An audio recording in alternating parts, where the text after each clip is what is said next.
Hey everyone, welcome back to my channel. As I mentioned last time, I think 2 videos ago, I said I'd try to do a little bit more in Pretoria. So I'm doing exactly that. I'm in Pretoria today, and I thought the best way to start is to do a little bit of a history tour. So I'm back with Janet. I'm sure you'll remember her from the downtown Johannesburg tour that I did some weeks ago. So I'm just going to learn a little bit of history, visiting some historic spots. I had a bit of a run this morning because I couldn't find the parking, but we parked at what's called the Melrose house, which we'll be taking a tour of later. As for now, we're just walking into town, I think. Yeah.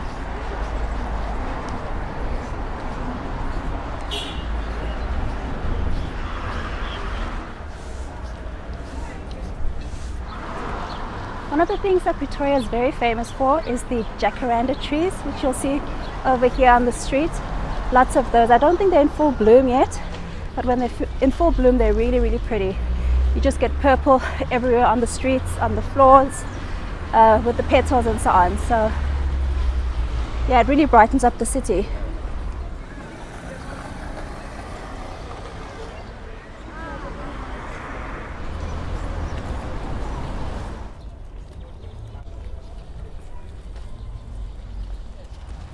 Alright, this is Burgers Park. I was officially Pretoria's first park. It was basically surveyed as a park when the city was, or the town was surveyed. It was supposed to be a botanical garden. That didn't go so well, so now it's just a park. Right, and behind us actually is the house where the park keeper used to live. Alright, so Pretoria was inhabited before Joburg. In 1838, if you are not familiar with the South African history, one book calls it disgruntled Afrikaner people packed their ox wagons and they moved from the Cape and from Natal up north to have their own little republic because they grew tired and upset with the English. So after many trials and tribulations, some of them settled in this area. The first sign of European inhabitants is about 1829 when people started having farms there. Yes, it predates the general Great Trek, but some people grew upset earlier than 1838. The reason why people settled here is because, if you know, Pretoria Fountains Valley is just 2-3 kilometers away, so fountains, they needed water and it had water.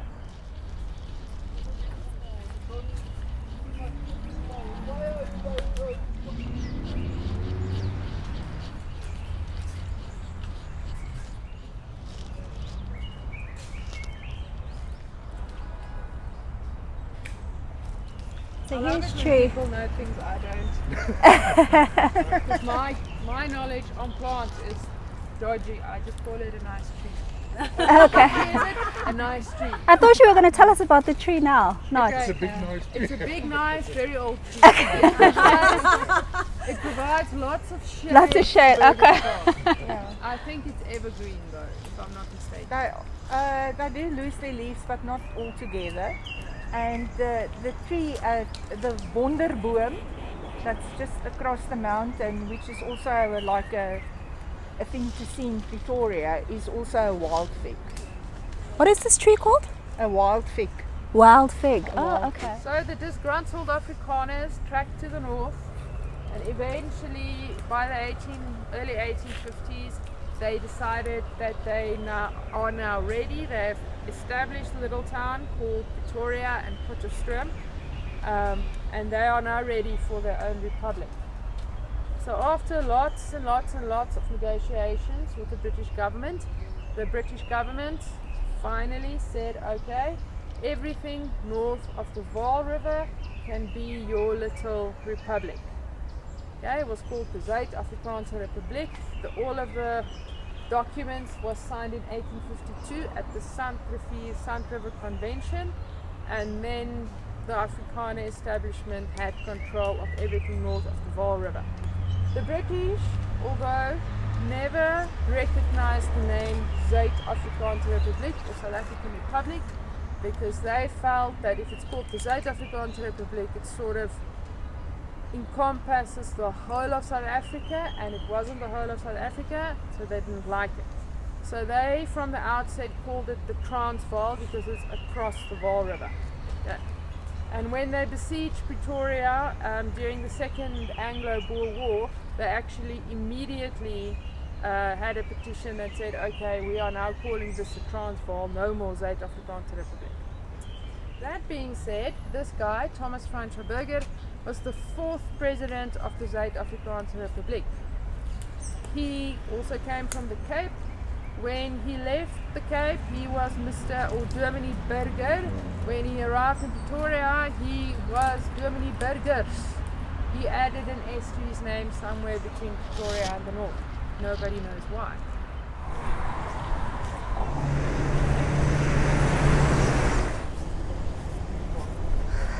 The sun is out in full force today. It's probably about 10:30 at the moment, but the sun is out, I tell you.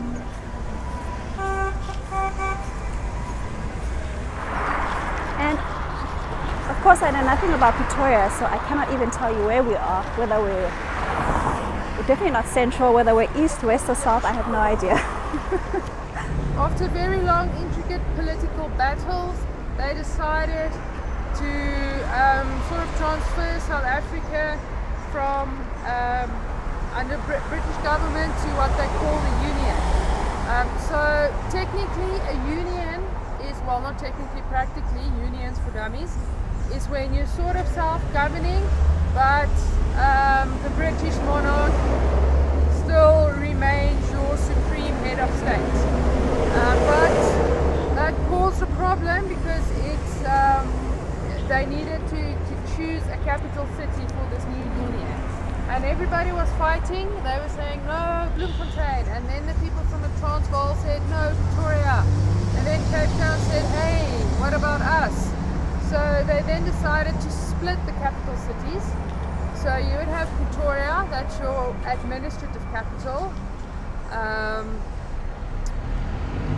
Cape Town would be your legislative capital, because Parliament is there. And Bloemfontein would be your judicial, yes, that's a hard word, capital, because the Supreme Court is there. And that is actually the situation right up until this day. South Africa has 3 capital cities. Very few people know that. You are not allowed to take any pictures of government buildings. I do not know why, but they are very serious about this. So you can just take mental images of the government buildings, please. They are like, they literally want to arrest you. Oh my God. Sorry, did you say we have 3 capitals? Yes. I also didn't know that. So it's Pretoria, Cape Town and Bloemfontein? Yes. Okay, that's news to me. Every day you learn something new, eh? No, I had no idea. It would be the best. Yeah, Johanna seems like I knew Pretoria was, but I didn't know there were 3 that were actually called capital city. They usually refer to Pretoria as the capital, but that's not the truth. Yeah.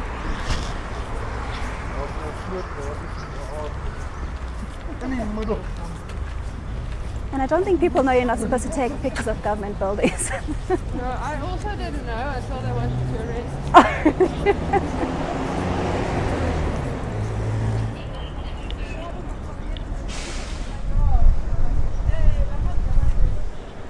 So to figure out all these places, did you like walk around and then figure out the best kind of route to go?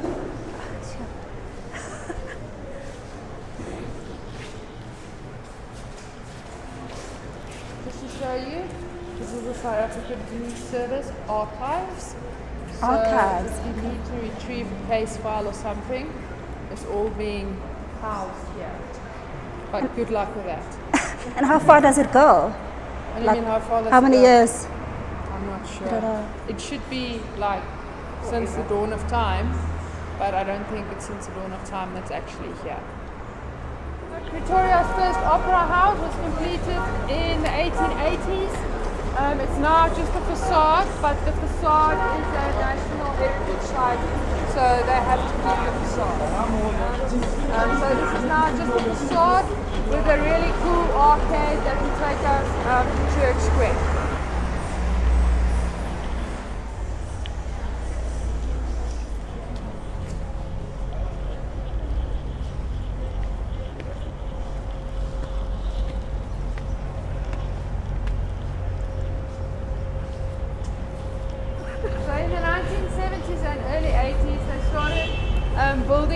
arcades between Church Square and whatever street is next to it to sort of optimize office and retail space.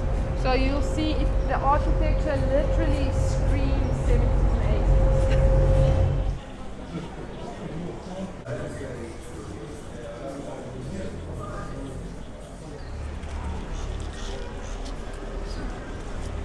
So this building is called Tudor Chambers. It was owned by the same owner as Melrose House, George Hayes. He was into stage coaches. He made a fortune with his fleet of stage coaches until the railway arrived. But after the railway arrived, he was so wealthy that he didn't really need to do anything else for the next 20 years. As you can see, this building is vastly different in color than the rest of the square. And that is because every single stone, window, whatever feature was imported from the Netherlands. Wow.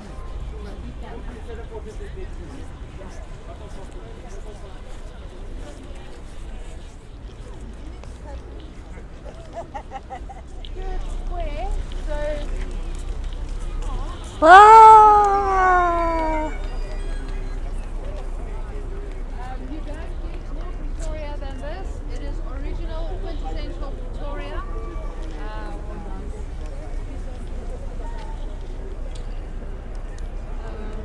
So this gentleman called Kruger, he was basically the most famous president of the Zuid-Afrikaanse Republic. He was also the longest serving president, about 12 years. He was instrumental in the Boers' fight against the British in the Anglo-Boer War. It's a very interesting story. He was the statue was gifted to the city by a very rich gentleman called Sammy Marks. He's also a really famous gentleman called Sammy Marks. If you have a day off, go to Sammy Marks' house. It's sort of halfway between here and Cullinan. It is a fantastic, I don't even know how many room house. So he gifted this to Pretoria just before the start of the Anglo-Boer War in 1899. It was commissioned to a really young artist at that point called Anton van Gogh. He ended up being one of the most famous Afrikaans sculpture of the last 100 years. We're still waiting. Maybe over there is my favorite building in Pretoria. The smallest one here. It's so cute, I just want to hug it. Okay, so as you can see, it belonged to Mr. Al de Groen. He was a grocer. So he had his shop, bottom level, lived in the flat above his shop. Now, if you imagine 1890, right around the time this building was built, there was nothing here except buildings this size.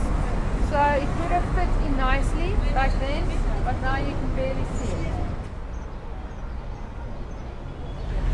Okay, so it's most famous for the Livonia trial of Nelson Mandela taking place here. Many people thought or think it took place in Johannesburg, but it actually took place at the Palace of Justice. So this is called the Palace of Justice. Yes. Okay. If you go into the holding cells, I know that because I've been on a tour. I wasn't in the cells for any other reason. The Rivonia trialers actually wrote part of the Freedom Charter on the wall. And to keep it preserved, there's actually a frame around this part of the charter.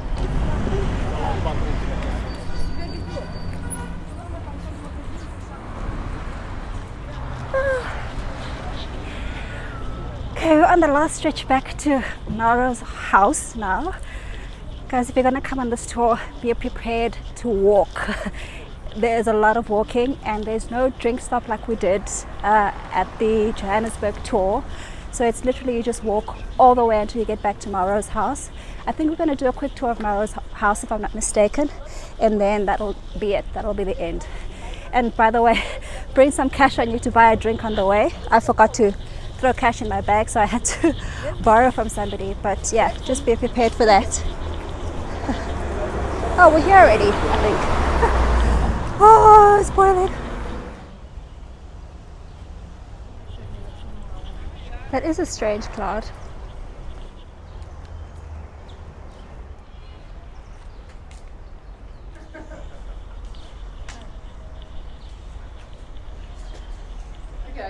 Melrose House, as I told you in Church Square, it was owned by George Jesse Hayes and his wife, who had a transporter stagecoach company. It was completed in 1887, although when it was completed it was quite a bit smaller. They did renovations just before the Anglo-Boer War, and then they enlarged it quite a lot. At first it wasn't called Melrose House, but then they had a visit to Melrose Abbey in Scotland, and then they liked that abbey so much and they said, okay, we'll name our house Melrose House. The thing Melrose House is most famous for is that the peace treaty after the Second Anglo-Boer War was signed in the dining room. So the reason this happened was when the British besieged Pretoria, they needed a base of operations. So they basically said to George Hayes, we're going to use your house, go stay elsewhere. That's how it happened. But after the war they did reward the family with quite a substantial sum of money. So at first Lord Kitchener moved in, and then after Kitchener Lord Milner moved in. So they lived in the house upstairs, and then the ground floor was used as their offices. So literally the dining room over here was used by Kitchener and Milner as their offices. Urban legend has it that under the table there's a hole in the carpet, and the hole in the carpet was done by soldiers turning on their heels and walking out. True, not true, it's a nice story. Alright, so as you'll see in the dining room, there is a little plaque on the table that states the names of all of the people who signed the treaty. The style of building is late Victorian, early Edwardian, so it's very, very busy. You can see the wallpapers are busy, there's flowers everywhere, but that was what everything looked like at that time. They also did quite an extensive job with the lead glass windows. As you'll see, I think these ones depict famous poets, others depict famous philosophers. So yeah, they had a lot of money and they weren't afraid to show it. I'm always fascinated with this kind of stuff, just how people used to live back in the day. Always find it fascinating. I think I've got all the rooms now up here. Ooh, where does this go? The attic.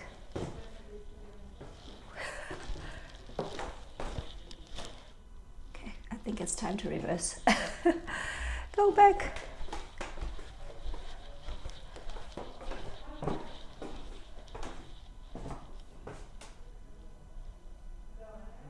Sure. No entrance, servants, stairs. Okay, that's where the servants used to stay. All the way down at the bottom in the attic. Oi.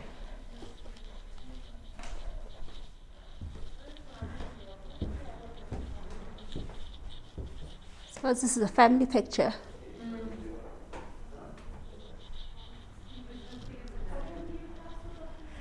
Well, that's it, guys. That's my little history tour of Pretoria. Thank you for watching, and I'll see you next time. My phone battery's about to die, so I've got to go. Cheers, everyone.